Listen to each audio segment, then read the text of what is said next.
Assalamualaikum warahmatullahi wabarakatuh. Perkenalkan saya Sylvia Delova dari kelas 3E Ekonomi Syariah.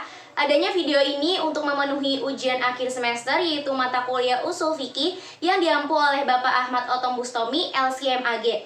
Di sini saya akan menjelaskan mengenai maqasid syariah dan juga tingkatannya. Yuk langsung aja kita bahas. Adapun pengertian maqasid syariah, yang pertama, maqasid itu terdiri atas dua kata, yaitu maqasid dan juga syariah. Kata maqasid yaitu merupakan bentuk jama dari maqasad yang merupakan maksud ataupun tujuan. Sedangkan syariah mempunyai arti hukum-hukum Allah yang ditetapkan untuk manusia agar menjadi pedoman untuk kebahagiaan dunia dan akhirat. Maka dapat disimpulkan bahwasannya maqasid syariah itu merupakan tujuan-tujuan yang hendak dicapai dari suatu pendapatan hukum.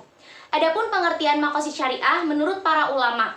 Yang pertama ada dari Imam Al-Ghazali. Nah, Imam Al-Ghazali itu mendefinisikannya sebagai penjelasan yang mendasar tentang sesuatu, baik yang mendatangkan nilai, manfaat, atau menghilangkan mudarat, dengan cara memelihara 5 tujuan dasar pokok syariah, yaitu memelihara agama, jiwa, akal, keturunan, dan juga harta mereka.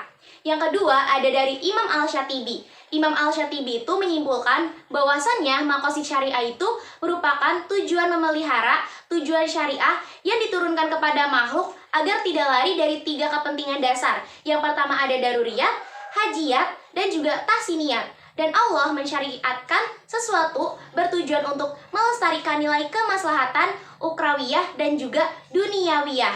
Adapun unsur maqasid syariah. Maqasid syariah itu mempunyai aspek pertama untuk pemberlakuan syariah oleh Tuhan. Hakikat atau tujuan awal pemberlakuan syariah yaitu untuk mewujudkan kemaslahatan manusia. Kemaslahatan dapat diwujudkan dan dipelihara. Menurut Asy-Syatibi ada 5 pokok unsur diantaranya. Yang pertama, menjaga agama, hifzdin.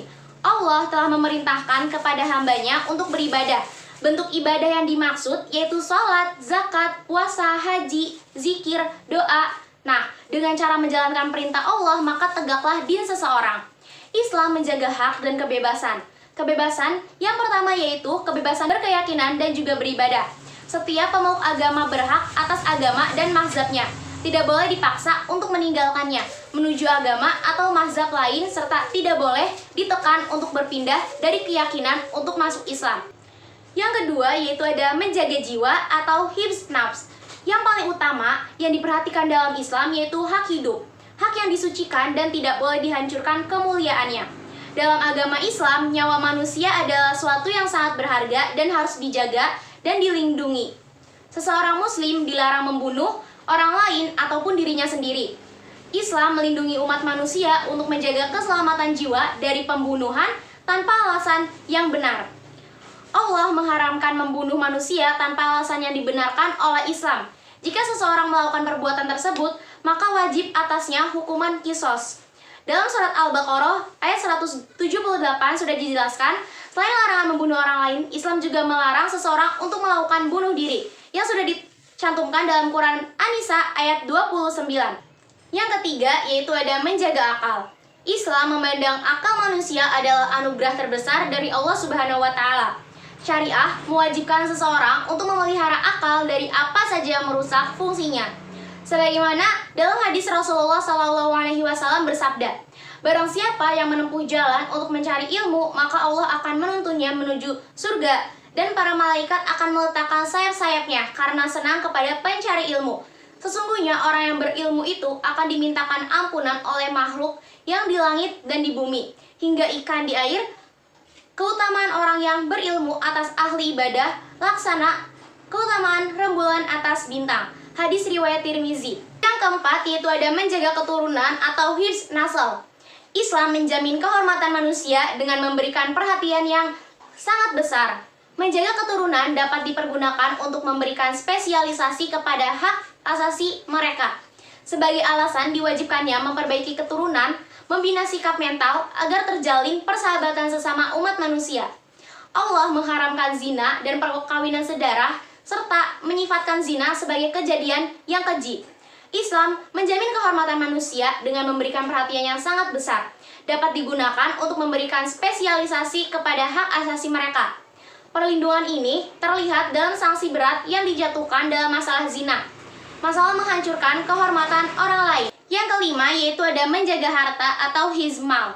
Memperoleh harta yang halal, Islam memperbolehkan berbagai macam bentuk muamalah antara lain seperti jual beli, sewa menyewa, dan juga gadai. Syariat Islam mengharamkan umatnya untuk memakan harta yang batil antara lain mencuri, riba, menipu, mengurangi timbangan, korupsi, sebagaimana dijelaskan dalam Quran Surat An-Nisa ayat 29. Dalam menjaga harta adalah mencari harta demi menjaga eksistensinya dan juga menambah kenikmatan, materi, dan juga religi. Manusia tidak boleh berdiri sebagai penghalang antara dirinya dengan harta. Namun, semua motivasi untuk mencari harta harus dibatasi dengan 3 syarat, yaitu yang pertama, harta didapat dengan cara yang halal. Yang kedua, dipergunakan untuk hal-hal yang halal. Yang ketiga, harta ini harus dikeluarkan untuk hak Allah dan masyarakat di sekelilingnya.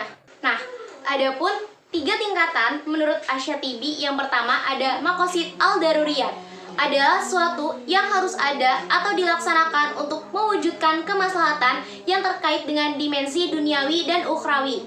Apabila hal ini tidak ada, maka akan menimbulkan kerusakan, bahkan hilangnya hidup dari kehidupan seperti makan, minum, sholat, puasa, dan juga ibadah lainnya. Dalam hal muamalat, Asy-Syatibi mencontohkan dalam transaksi perpindahan kepemilikan. Yang kedua, yaitu ada maqasid al-hajiyat. Maslahat hajiat adalah sesuatu yang sebaiknya ada sehingga dalam melaksanakannya leluasa dan terhindar dari kesulitan.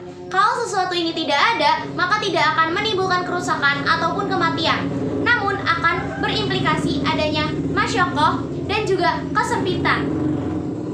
Contoh yang diberikan oleh Asy-Syatibi dalam hal muamalat pada bagian ini adalah dimunculkannya beberapa transaksi bisnis dalam fikih muamalat, antara lain seperti qirad, musaqah, dan juga salam. Yang ketiga yaitu ada maqasid al-tahsiniyat. Adalah sesuatu yang tidak mencapai taraf 2 kategori di atas. Hal-hal yang masuk dalam kategori tahsiniyat jika dilakukan akan mendatangkan kesempurnaan dalam suatu aktivitas yang dilakukan. Dan bila ditinggalkan, maka itu tidak akan menimbulkan kesulitan. Ilustrasi yang digunakan Asy-Syatibi dalam bidang muamalat untuk hal ini adalah dilarangnya jual beli barang najis dan efisiensi dalam penggunaan air dan juga rumput. Mungkin sekian pemaparan materi yang dapat saya sampaikan. Bila ada kurang, saya memohon maaf sebesar-besarnya. Wassalamualaikum warahmatullahi wabarakatuh.